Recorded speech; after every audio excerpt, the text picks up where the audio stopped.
Hi friends, welcome back to our channel.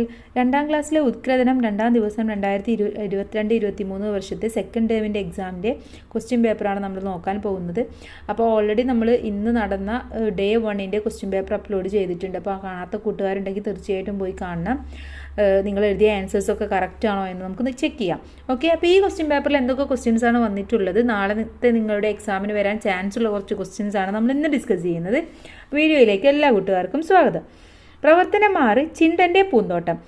Chindan ചുണ്ടനെലിയുടെ പൂന്തോട്ടത്തിൻ്റെ ചിത്രത്തിന് നിറം നൽകൂ. ചിത്രത്തിന് നടുവിൽ കാണുന്നത് ഒരു വിശേഷപ്പെട്ട പൂവാണ്. അതിന് ചുവപ്പ് നിറം നൽകണമെന്ന് പറഞ്ഞിട്ടുണ്ട്. ഓക്കെ, അപ്പോൾ ഈ തന്നിട്ടുള്ള ചിത്രത്തിന് നല്ല ഭംഗിയായിട്ട് നിറം നൽകുകയാണ് നിങ്ങൾ വേണ്ടത്.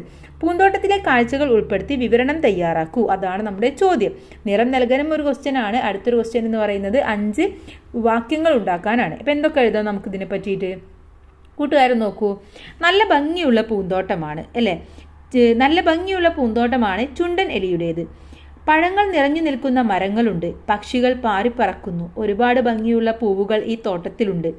ചുറ്റുവേലി കെട്ടിയുള്ള ഒരു മനോഹരമായ തോട്ടമാണ് ചുണ്ടൻ എലിയുടേത്. നല്ല മനോഹരമായ ഒരു ചുവപ്പ് നിറത്തിലുള്ള പൂവും ഈ പൂന്തോട്ടത്തെ ഭംഗി കൂട്ടുന്നു. ഇത്തരത്തിൽ നിങ്ങൾക്ക് 5 വാക്യങ്ങളാണ് എഴുതേണ്ടത്. 5 സിമ്പിൾ വാക്യങ്ങൾ എഴുതിയാലും മതി.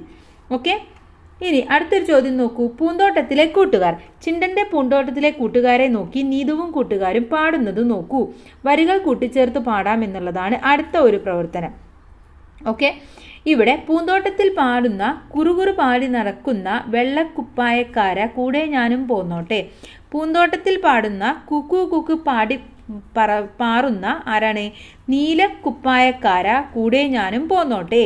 ഓക്കെ, അപ്പോൾ അവിടെ എഴുതേണ്ടത് നീലക്കുപ്പായക്കാര കൂടെ ഞാനും പോന്നോട്ടെ. ഇനി അടുത്തൊരു 4 വരിയും കൂടെ എഴുതണം. പൂന്തോട്ടത്തിൽ പാടുന്ന കിയോ കിയോ പാറുന്ന മഞ്ഞക്കുപ്പായക്കാര കൂടെ ഞാനും പോന്നോട്ടെ. ഓക്കെ, അപ്പോൾ വളരെ സിമ്പിളാണ് അല്ലേ? ഇനി അടുത്തത് 8ാമത്തേത് പൂന്തോട്ടം നിർമ്മിക്കാം എന്നുള്ളതാണ്. സ്കൂളിൽ തോട്ടം ഒരുക്കണം. നീതുവും കൂട്ടുകാരും തോട്ടത്തിലേക്ക് വേണ്ടുന്ന ചെടികളുടെ ലിസ്റ്റ് തയ്യാറാക്കി. ഇവിടെ ഒരുപാട് ചെടികളുടെ പേര് കൊടുത്തിട്ടുണ്ട്. ചീര, ചേന, മുല്ല, ചെമ്പരത്തി, ചേമ്പ്, റോസ്, മരച്ചീനി, പയറ്, മത്തൻ, കരിമ്പ് ഒക്കെ ഒരുപാട് പച്ചക്കറികളുടെ പേരാണ് നൽകിയിട്ടുള്ളത്. ഇതിൽ ചോദ്യം എന്ന് പറയുന്നത് ചെടികളെ പട്ടികപ്പെടുത്തൂ. വിത്ത് മുളച്ചത്. ഇതിലേതൊക്കെയാണ് വിത്ത് മുളച്ചിട്ടുള്ളത്?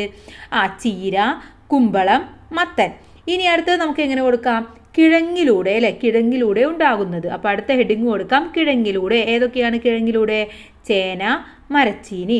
ഇനി തണ്ടിലൂടെ എന്ന് കൊടുക്കാം. തണ്ടിലൂടെ ഉണ്ടാകുന്നത് ഏതൊക്കെയാണ്? ചെമ്പരത്തി, റോസ്, മുല്ല. ഒന്നുകൂടെ വായിക്കാം. വിത്ത് മുളച്ച് ചീരം, കുമ്പളം, മത്തൻ.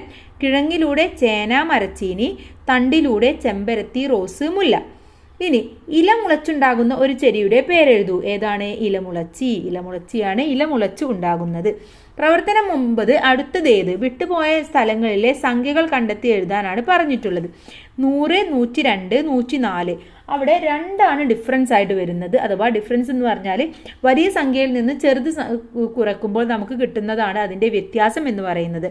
അഥവാ എക്സാമ്പിളായിട്ട് 102 - 100, അപ്പോൾ നമുക്ക് 2 കിട്ടും. ആ 2 100ൻ്റെ കൂടെ 102ൻ്റെ കൂടെ കൂട്ടുമ്പോഴാണ് അടുത്ത സംഖ്യ കിട്ടേണ്ടത്, അഥവാ 104. ഇനി 104 + 2 കൂട്ടുമ്പോഴാണ് അടുത്ത സംഖ്യ കിട്ടേണ്ടത്. അപ്പോൾ അവിടെ 106 വരും. പിന്നെ 106 + 2 ആണ് 108 അവിടെ കൊടുത്തിട്ടുള്ളത്. 108 കഴിഞ്ഞാൽ പിന്നെ 2 കൂട്ടുമ്പോൾ 110 വരും. പിന്നെ 112 വരും. പിന്നെ 114 വരും. ഓക്കെ, ഇനി രണ്ടാമത്തത് നോക്കൂ. 17, 20, 23. ഇതെങ്ങനെ നോക്കാം നമുക്ക്? 20 - 17. അപ്പോൾ നമുക്ക് 3 കിട്ടും. അപ്പോൾ 2 സംഖ്യകൾ തമ്മിലുള്ള വ്യത്യാസം എന്ന് പറയുന്നത് 3 ആണ്. അപ്പോൾ 20 + 3 ആണ് 23. അങ്ങനെയാണെങ്കിൽ 23 + 3 എത്ര വരും? 26. പിന്നെ 26 + 3 29 വരും. 29 + 3 32 വരും. പിന്നെ 35 അവിടെ ഉണ്ട്. പിന്നെ 38 വരും. ഇനി അടുത്തത് 40, 36, 32. ഇത് കുറഞ്ഞു പോവുകയാണ് അല്ലേ? അപ്പോഴും നമ്മൾ ഇതേ സെയിം തന്നെ ചെയ്താൽ മതി. വലുതിൽ നിന്നും ചെറുതിനെ കുറക്കുക. 40 - 36. അപ്പോൾ 4 എന്ന് ഉത്തരം കിട്ടും. അപ്പോൾ 40ൽ നിന്ന് 4 കുറക്കുമ്പോഴാണ് 36 കിട്ടുന്നത്. 36ൽ നിന്ന് 4 കുറക്കണം. 36 - 4 32 കിട്ടും. 32 - 4 28 കിട്ടും. പിന്നെ 24 കിട്ടും. ഇനി അടുത്ത 110, 100, 90. അത് എളുപ്പമാണ്. 80, 70, 60. ഓക്കെ, അപ്പോൾ ഏതാണോ 2 സംഖ്യകൾ തമ്മിലുള്ള വ്യത്യാസം കണ്ടതിന് ശേഷം മാത്രം കൂട്ടുകാർ അടുത്ത സംഖ്യ എഴുതാൻ ശ്രമിക്കുക. ഇനി ഞാനുണ്ടാക്കിയ സംഖ്യാ പാറ്റേൺ, ഇവിടെ നിങ്ങൾ ഇതുപോലെ ഒരു സംഖ്യാ പാറ്റേൺ ഉണ്ടാക്കണം. എങ്ങനെ എഴുതാം? 5, 10, 15, 20, 25 അങ്ങനെ നിങ്ങൾക്കൊരു പാറ്റേൺ ഉണ്ടാക്കാവുന്നതാണ്. ഓക്കെ. ഇനി പ്രവർത്തനം 10 തിന്നാം തിന്നാം. നീതുവും കൂട്ടുകാരും പാട്ടുപാടി കളിക്കുകയാണ്. ചീരയില തിന്നാം തിന്നാം തിന്നാം, വാഴയില തിന്നാം ചെ. ഇലകൾ കൊണ്ടുള്ള പ്രയോജനങ്ങൾ കണ്ടെത്തി എഴുതൂ. ഇലകൾ, വാഴയില കൊണ്ട് എന്തൊക്കെയാണ്? ഭക്ഷണം കഴിക്കാം, ഇലയട ഉണ്ടാക്കാം. തെങ്ങോലയാണെങ്കിലോ ഓലമെടയാൻ, കത്തിക്കാൻ ഉപയോഗിക്കാൻ അല്ലേ? ചീരയാണെങ്കിൽ തോരൻ വെച്ച് കഴിക്കാം. ഇനി അടുത്തത് തുളസിയില അസുഖങ്ങൾക്ക് തലയിൽ ചൂടാൻ തുളസിയില ഉപയോഗിക്കാറുണ്ട്, ഔഷധമായിട്ടും ഉപയോഗിക്കാറുണ്ട്. ഇനി പട്ടികയിൽ നിന്നും ഞാൻ മനസ്സിലാക്കിയ കാര്യങ്ങൾ എന്തൊക്കെയാണ്? ഓരോ സസ്യങ്ങൾക്കും അതിൻ്റെതായ പ്രയോജനങ്ങൾ ഉണ്ടെന്നാണ് ഇതിൽ നിന്നും നമുക്ക് മനസ്സിലാക്കാൻ കഴിയുന്നത്. ഓക്കെ. അപ്പോൾ ഇത്രയുമാണ് ഈ ക്വസ്റ്റ്യൻ പേപ്പർ എന്ന് പറയുന്നത്. വളരെ സിമ്പിളാണ്. ഇമ്പോർട്ടൻ്റ് ആയിട്ടുള്ള കുറച്ച് കാര്യങ്ങളുണ്ട്. കിഴങ്ങിൽ നിന്ന്, അതുപോലെ തന്നെ കൊമ്പ് മുളപ്പിച്ച് അതൊക്കെ ഒന്ന് മനസ്സിലാക്കി വെക്കുക. അതുപോലെ ഈ ഇലയുടെ ഉപയോഗങ്ങളും ഒന്ന് മനസ്സിലാക്കി വെക്കുക.